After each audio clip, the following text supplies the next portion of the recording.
Maswera muri Zimbabwe, welcome to our channel. Apa tinokupaina udzinwizika matimba nenyika yedu yeZimbabwe. Tichingoti kana kari kutanga kako kuya pane channel, please don't forget to subscribe. Kana uchinge wagara wakasubscribe, don't forget to comment and share this video. Tine nhau yatakwigirai muzora nhasi, nhau yava nenguva ichinetsa, nhau ye talks ari kunzi they were there between Chamisa and Vice President Chiwenga ekuti wawanikwa vachibatana vachishanda vese. Ndofunga even mapolitical analysts akawanikwa achivakurudzira kuti masupporters avo ndawanikwa vachibatana kuti vawanikwa vachishanda ese pane kuti awanikwe achinetsana muri Zimbabwe hazvina kumira mushe. This issue inhau yazoyanikwa pachena netiZimbabwean vabuda vachitaura about the relationship between Chamisa and Vice President Chiwenga.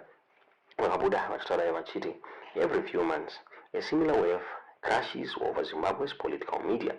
A rumor so explosive that it instantly dominates social media, news headlines, and street corner debates. Are Chamisa and Vice President Chiwenga secretly working together? To the average observer, the idea sounds radical. On one side, you have Chamisa, the charismatic opposition leader who has spent his entire political career fighting the ruling establishment. On the other side, General Chiwenga, the former military commander who led the 2017 operation that ousted Robert Mugabe and elevated ZANU-PF's current leadership. Could two figures on opposite ends of the political spectrum really forge an alliance?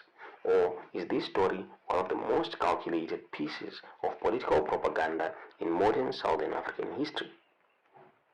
In this article, we break down what Chamisa actually said, where these rumors originate, and what the real dynamic is between Zimbabwe's opposition and its military heavyweight. To understand why anyone would even suggest a Chamisa-Chiwenga alliance, you first have to understand the deep political chess game playing out inside Zimbabwe. Since the 2017 military intervention, political analysts have closely monitored the internal balance of power within the ruling ZANU-PF party, specifically between factions loyal to President Mnangagwa and those aligned with his vice president, Chiwenga.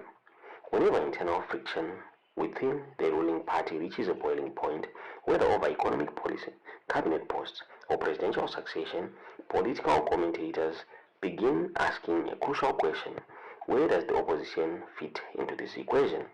Speculation frequently emerges that an aggregated faction within ZANU-PF might seek an arrangement with opposition to shift the internal balance of power. Foreign commentators, political bloggers, and state-aligned media platforms have all, at various points, floated the idea of a transitional authority or a coalition government involving both Chamisa and Chiwenga. But what happens when you look past the speculation and analyze the actual words spoken by the leaders involved? When directly questioned about alliances, power sharing, or working with figures inside the ruling party, Chamisa's stance has been constant and public. First, he has repeatedly ruled out entering a government of national unity. In the political memory of the opposition, the 2009 GNU with Robert Mugabe is viewed with deep caution. While it stabilized the economy temporarily, opposition leader believes it ultimately diluted their reform movement and allowed the ruling party to rebuild its influence. Chamisa has consistently maintained that his goal is not to negotiate for executive post within a ZANU-PF cabinet, but establish an entirely alternative administration through a democratic mandate. Chamisa has advocated for national dialogue, but there is a massive distinction between a structured, internationally mediated dialogue and a functional alliance. His public calls for dialogue consistently emphasize a comprehensive stakeholder conference, facilitated by bodies like SADC, aimed at resolving election disputes, institutional reforms, and economic stability. He has explicitly rejected the idea of private, behind-the-scenes arrangements with individuals and PF leaders to share political power. If Chamisa's record shows no intent to ally with Chiwenga, what does Chiwenga say about the opposition? The public rhetoric coming from Vice President Chiwenga has been equally unambiguous throughout his tenure in government. Chiwenga has consistently used this platform to dismiss opposition ambitions. Chiwenga has repeatedly criticized opposition leaders, referring them in public speeches as divisive elements and asserting that the ruling party's hold on state governance remains unassailable. From an ideological standpoint, Chiwenga represents the traditional nationalist and military security wing of ZANU-PF, a wing that views the opposition not as potential coalition partners but as political adversaries aligned with Western interests. Given this deep-seated ideological and institutional divide, a political alliance between the two figures lacks foundational logic for both sides. 1.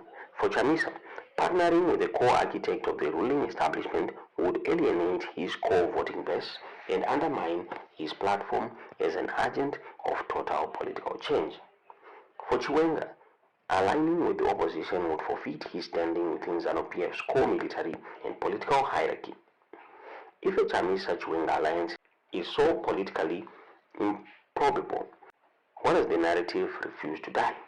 Political analysts point to three strategic reasons why this story continually resurfaces in the Zimbabwean public sphere. 1. Strategic distraction and factional leverage. Within ZANU-PF's internal rivalry, linking a rival faction to the opposition is a powerful political weapon. By floating rumors that a rival is in talks with Chamisa, factions can attempt to brand each other as disloyal to the party's founding principles. 2. Opposition testing the waters. Supporters of political change often look for cracks within the ruling system. For observers desperate to see political shifts, the idea of a military-led faction breaking ranks and partnering with a popular opposition leader represents a shortcut to power, making the rumor naturally appealing to a wary electorate. When you strip away the sensationalism, the online rumors, and the factional spin, the reality is clear. There is no verified evidence, official statement, or logical strategic path that points to a Chamisa-Chiwenga political alliance. Nelson Chamisa remains committed to seeking an independent democratic mandate through electoral and institutional reforms. Meanwhile, Constantino Chiwenga remains firmly rooted within the leadership hierarchy of ZANU-PF. The political future of Zimbabwe will not be decided by secret pacts behind closed doors, but by how the country navigates its economic challenges, institutional reforms, and upcoming democratic choices. Ndo mabuditso akatwa nawo imwe ya Zimbabwe tisingazive kuti munoiona sei tiudzirewo zvamunofunga mu comment section.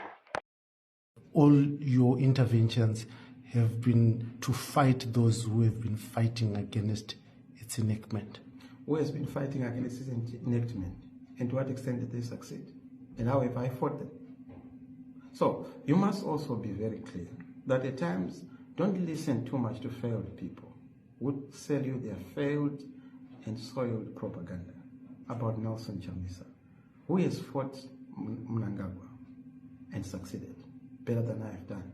I defeated Mnangagwa twice, in 2018, courtesy of the citizens, and 2023.